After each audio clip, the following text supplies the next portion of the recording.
Welcome to the Pit Check, your source for all the best and heaviest new metal albums released each week. We are eating good this week. There are so many huge albums that just came out. There's also some controversial figures that are back in the game. And like always, we've got a bunch of fresh up-and-comers that should definitely be on your radar. So make sure you subscribe to the channel, do all the engagement stuff, and let's get right into this week's new heavy music.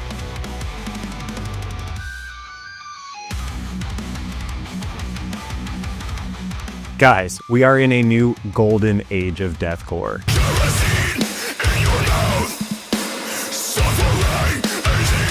Enterprise Earth are the latest in a string of huge deathcore bands putting out incredible new career-defining releases. This is the highly anticipated Descent into Madness EP.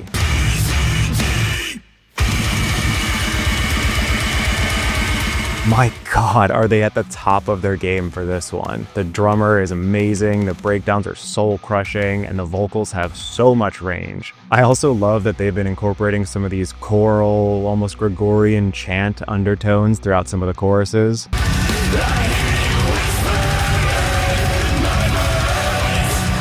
Specifically though, I really wanted to highlight how good these guitarists are. They seamlessly blend back and forth between genres and influences, transitioning from tremolo picking to riffing to djenty breakdowns, and making it all sound deathcore and cohesive. I'm a drummer myself, but even I was having fun like picking out all the little subtle ways these guys are just showing off.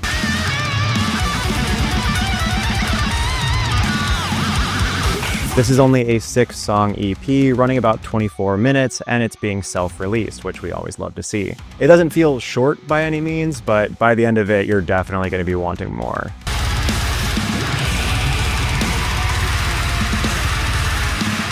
This has such a larger-than-life, almost epic sound, but without going overboard on the production or adding too many symphonic elements that would need to get backtracked live, which smartly keeps this EP sounding huge, but not artificially so.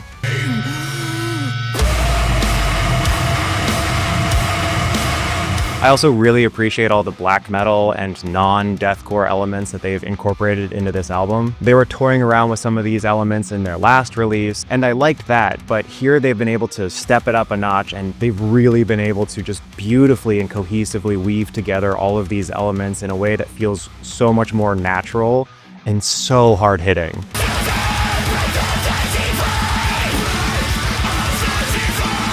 If you can't tell, I love this EP, and I can't recommend it enough. So if you're looking for some amazing new deathcore, definitely check out the Descent into Madness EP by Enterprise Earth.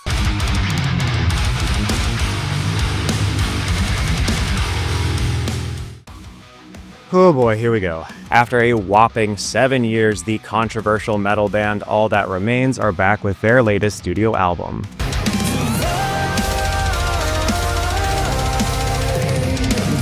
Oh my God, 2018 was 7 years ago. Antifragile is the 10th studio album from All That Remains, running 10 songs at 43 minutes, and it's being released independently.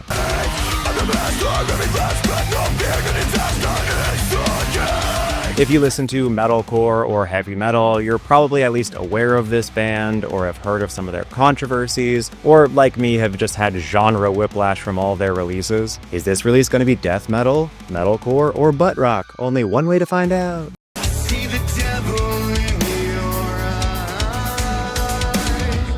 But as you've probably been able to tell thus far, this release is pretty much back into their most iconic sound, which is that melodic metalcore meets heavy metal sound. So if you're a fan of some good riffs, some good solos, and a lot of guitar harmonies, or you're into a lot of old school heavy metal influences into your metalcore, I think this one will be right up your alley.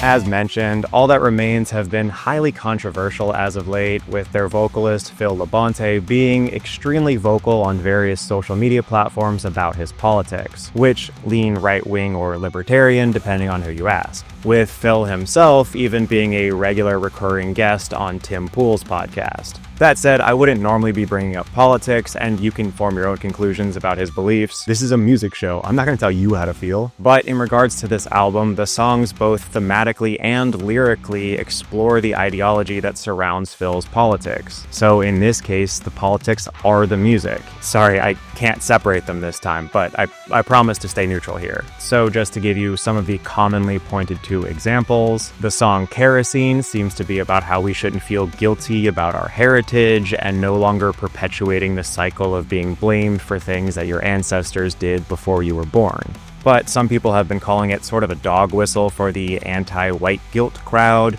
so obviously that's up for you to decide yourself.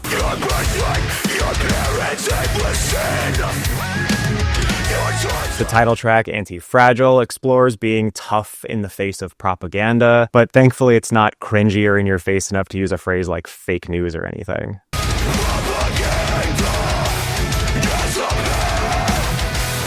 And Cut Their Tongues Out is about still being mad over wearing masks during lockdown? Really?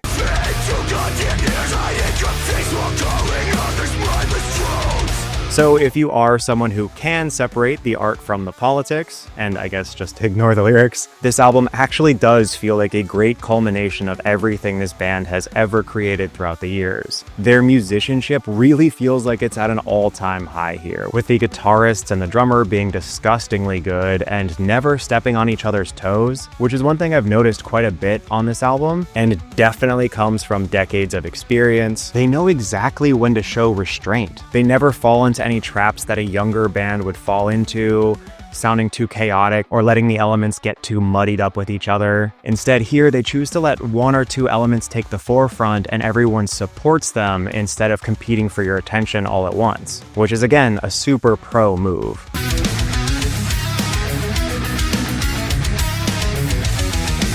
So if you're a new or old fan of theirs, speaking strictly on the music, I would say this album is worth checking out. Every song sounds unique, and they never really stay in the same places where they started, so there's a ton of room to be surprised by the direction where each song manages to go, and which of their influences they're going to showcase next. I know this heart will cut your lies and shake it back, so tell me. So, drama aside, that was all that remains with their newest album, Antifragile.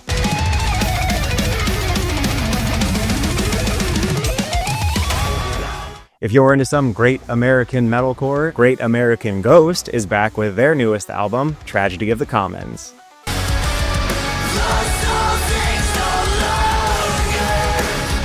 This is an extremely underrated band, with this album hopefully being the one to finally catapult them onto everyone's radar. If you're a fan of kind of mathy metalcore, or maybe you're a fan of Fit for an Autopsy or Norma Jean's later stuff, I think you're gonna love this release.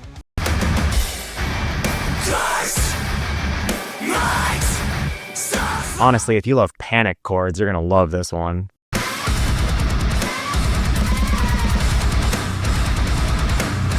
Tragedy of the Commons is their fourth studio album, running 11 songs at 43 minutes, and it's being released by Sharp Tone Records.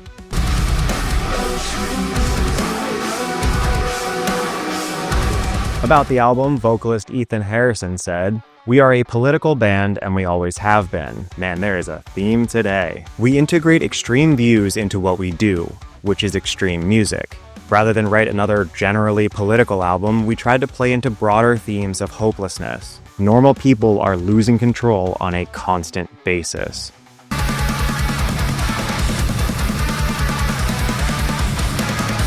Tragedy of the Commons is a statement about exploitation. If two people share finite resources, one person will eventually exploit those resources and hurt the other person. Citizens don't have enough money to eat and live in this country, but our government is spending billions on funding other armies around the world that are being used to kill other poor people. Tragedy of the Commons boils down to this fundamental exploitation of the less fortunate.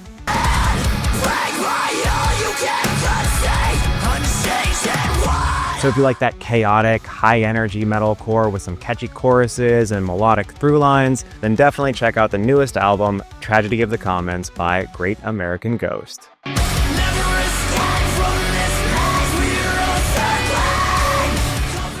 You only have time for one song and you have to pick between death metal and hardcore. What do you do? Well, the band FallBrawl is here to solve that exact problem.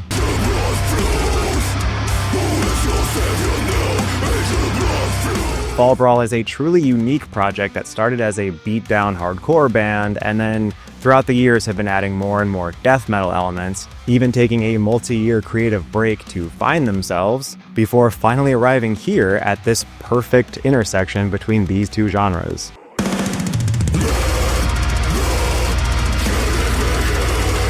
This is a new EP titled Dunkelheit? Apologies for my pronunciation. And it runs 5 songs at 18 minutes long, and it's being released by BDHW Records.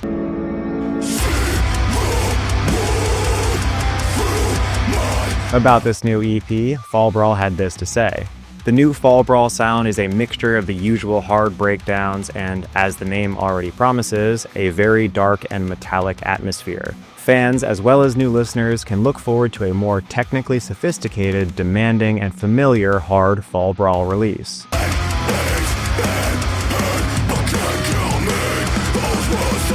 Given the genre splitting, I think a lot of people are going to find something they love about this EP. It's a fun one to recommend to any fan of death metal, deathcore, or beatdown hardcore. I mean, heck, metalcore lovers might even enjoy this. There's a cool little feature from Paleface Swiss.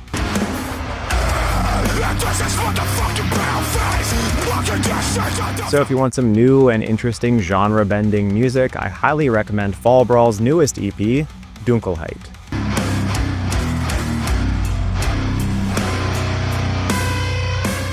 If you love doom and old-school heavy metal, Pentagram have released their newest album, Lightning in a Bottle.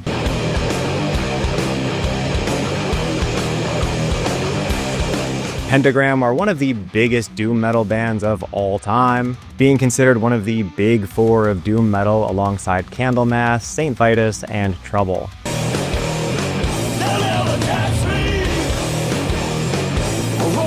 Lightning in a Bottle is Pentagram's 9th studio album, and it's the first one to be released in this past decade. This is a 14-song album running 52 minutes long and includes 3 bonus tracks, including 1 pre-edit rough mix, which is always cool to hear a song in progress like that.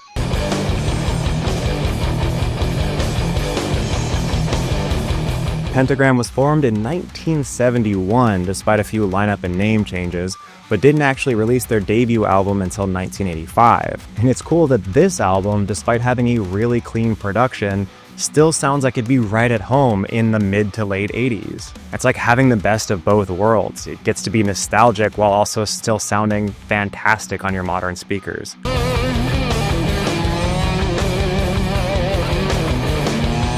Honestly, it's so awesome to see vocalist Bobby Liebling still crush it, showing a solid amount of range and grit when necessary. Dude is 71 years old, and I love that they didn't overproduce his voice.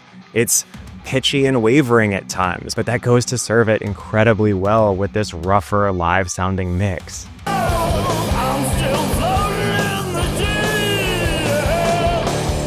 So if you love old school heavy metal or obviously doom or 70s and 80s hard rock and prog, I think you would definitely dig this album.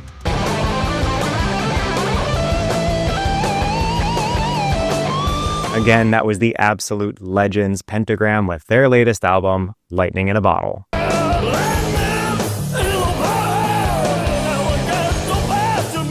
Okay, now time for everyone's favorite segment. These are the up-and-coming bands with new releases that should definitely be on your radar. These are bands with 10,000 or less Spotify monthly listeners, ideally. But before we get into those, like always, I want to hear from you. Which albums do you love this week? Which ones do you think suck? Or if you just want to talk all that remains politics, sure, why not? Do get out in the comments and I'll get my popcorn ready. But yeah, make sure to like, subscribe, whatever else. Anyway, without further groveling to the algorithm gods, here are the newcomers, the rising stars, rising pentagrams, your next favorite bands for the week. This is a deathcore newcomer that deserves way more attention.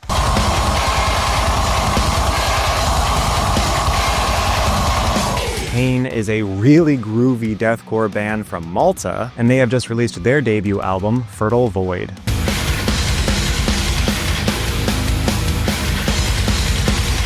This is surprisingly melodic at times while still being disgustingly heavy, and there's some really cool features on this album like Andreas Alhuver from Cabal and Ben Dwar from Shadow of Intent. God, I bet I'm pronouncing everything wrong today. So if you're a fan of either of those bands, it's a pretty good indication that you'll be a fan of this one too.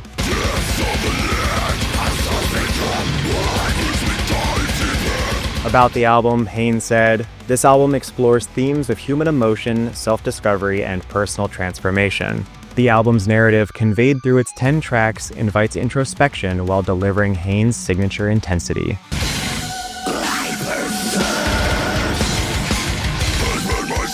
This is a 10-song album, clocking in at 42 minutes, and it's being released independently.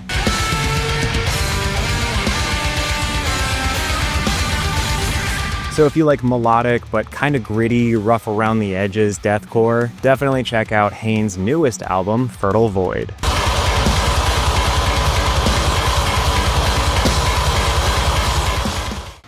Pinhead is an extremely unique metalcore project combining industrial and electronic and prog rock and gent and so much more.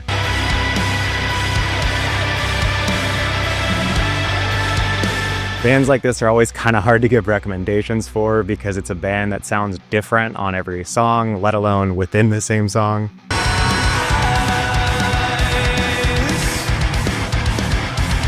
So I guess I'd have to say this is for metalcore and gent lovers who appreciate a lot of different influences and sounds, but usually have a common theme of being these dark, epic power ballads with sweeping melodic overtones. If you think of like a Hex's era Tesseract, you know what I mean by these kind of big, dark ballads.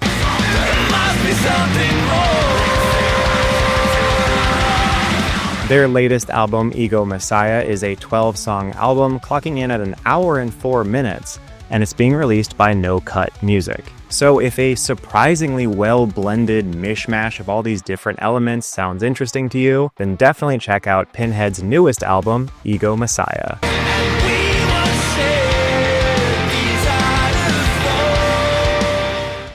Slam has been making such a comeback lately, so if Inland Empire hyper-slamming Beatdown sounds good to you, check out Ritual of Despair.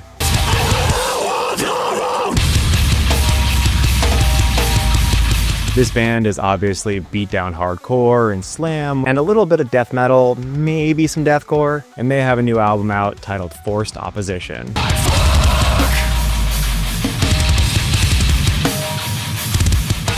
God, I love that snare.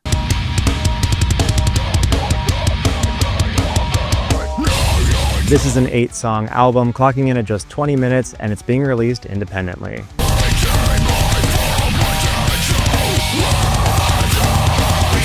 This one's gonna be for fans of that DIY, dirty and gritty garage band slam.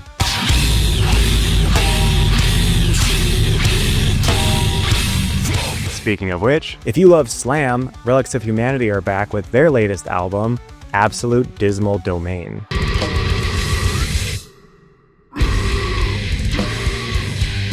Relics of Humanity have actually been around since 2007, so I really appreciate keeping this nasty DIY sound when so many modern bands are trying to replicate what they seem to be able to do effortlessly.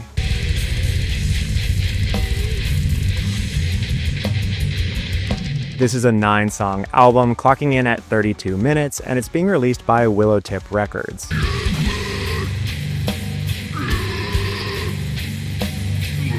Next up, we have Grief Ritual.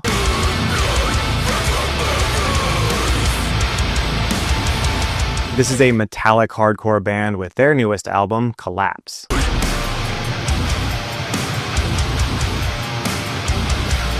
This is an 11-song album, clocking in at 40 minutes, and it's being released by Church Road Records.